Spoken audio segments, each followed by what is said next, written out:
I want to show you how to create a vertical effect inside Premiere Pro.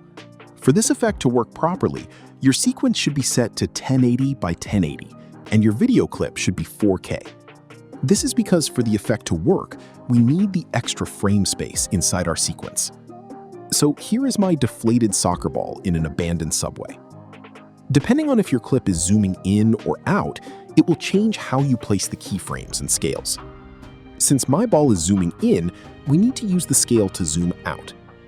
From the start of the video clip, set the scale to 100 and click the stopwatch icon to set a keyframe. Now click the position stopwatch icon and center your subject. This will create another keyframe. Now move the timeline slider to the end of the video clip and change the scale to 50 and reposition your frame so the black border disappears completely. Now you can make anyone dizzy with the vertical effect in your videos. Let's solve together. Put your like and subscribe.